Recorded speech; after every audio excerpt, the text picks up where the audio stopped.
I will be consistent and I shall remain so, not because I do not like the policies that are laid down by Kenya Kwanza government, but because I am in this house to pursue the interest of the people I do represent.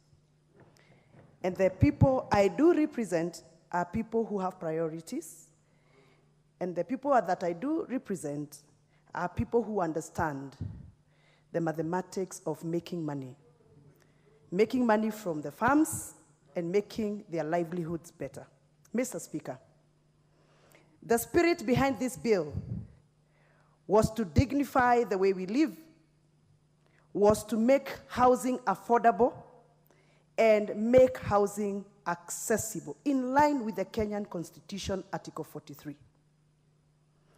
Mr. Speaker, I am excited that the courts of Kenya found it worth to give a clear and sober direction over the existence of a law that oversighted the need to align ourselves with the Constitution of Kenya.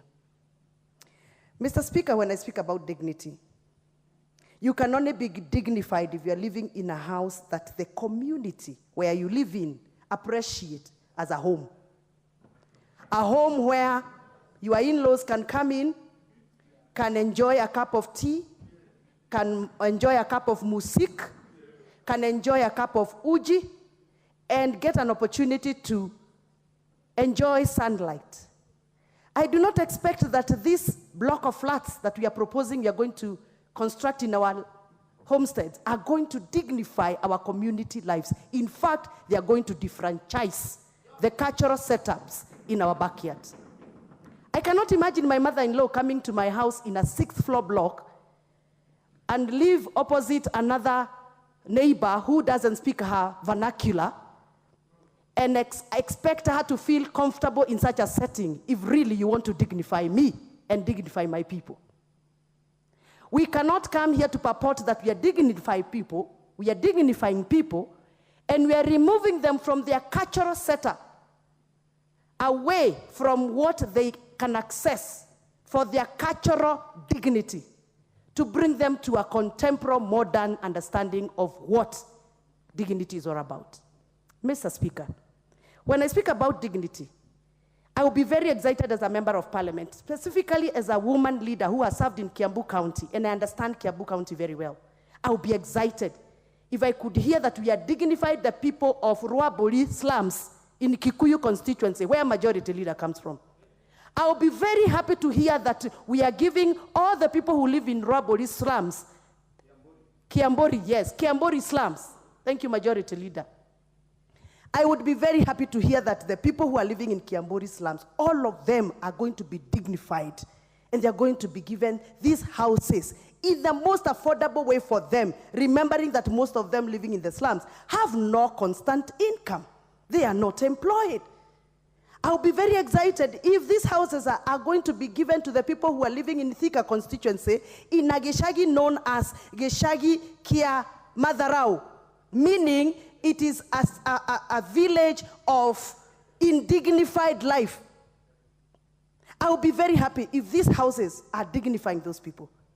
I will be very, very happy if these houses are dignifying the life of the people who live in Gashagi Kamaratadi. That is in a village of houses made of paper, nylon paper, in Lari constituency. I will be very, very happy.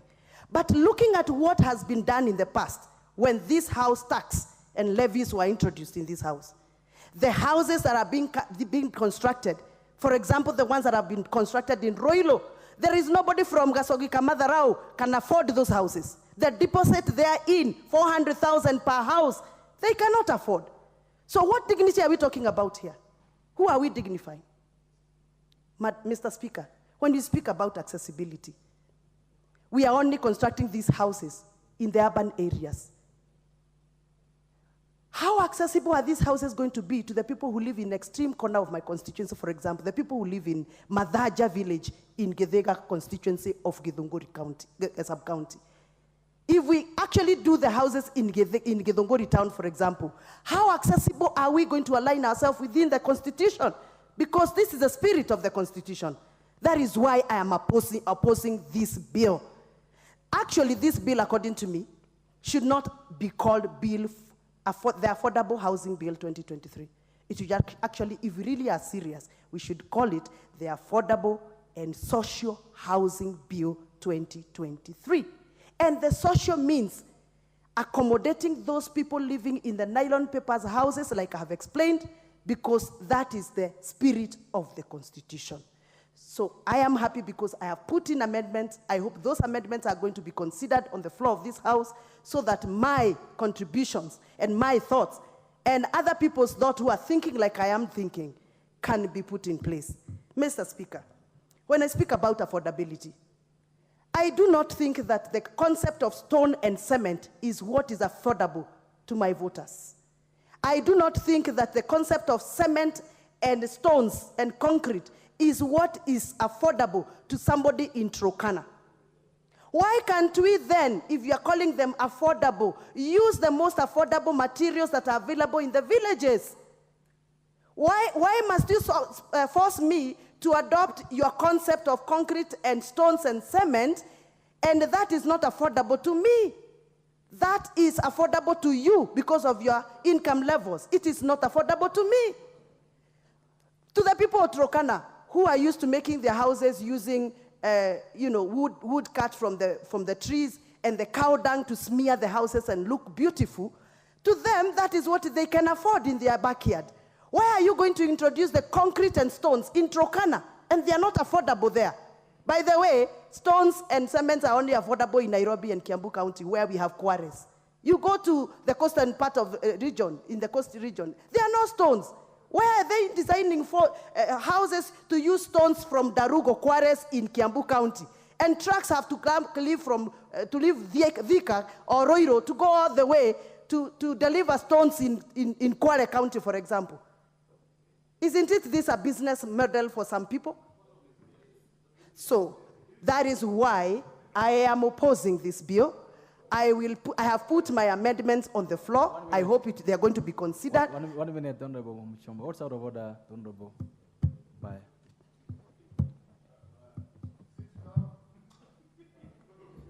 Honorable Speaker, I rise to a point of order on misinformation because the coast region is known for the coral stone. And a lot of the houses in the coast are actually built on stone, coral stone. That's one of the most precious stones that is used for building. To say that the people of the coast actually enjoy staying in mud houses and they don't have building materials, we have. My constituency is a place called Tezo. Mombasa has been built by the stones from Tezo. It is a quarrying area.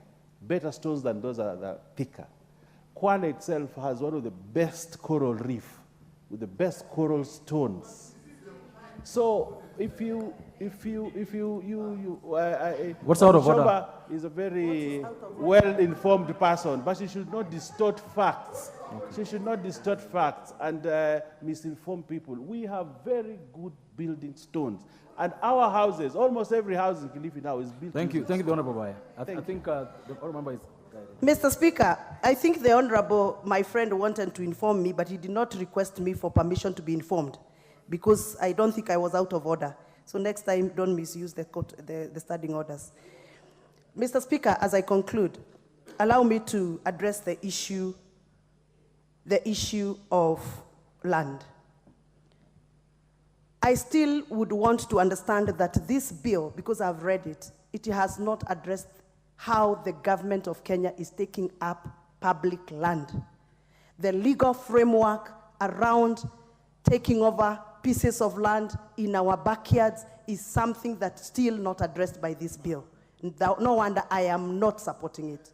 You cannot come to my county and my sub-county and purport to take over public land to construct houses, land that was alienated for some project that serves the community. For example, in Githongori constituency, there is a proposal to take up land that was supposed to be used for our Mau Mau veteran memorial activities and cultural activities. And there is a lot of coercion happening so that that community can lose that land to affordable housing. I still feel this is not right. There is no right. No. Allow her 30 seconds to finalize.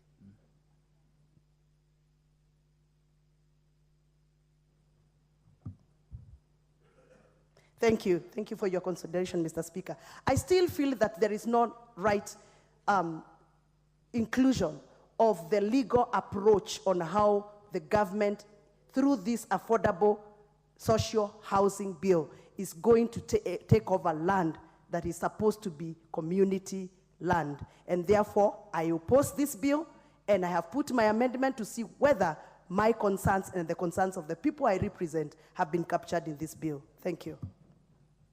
Minority Whip.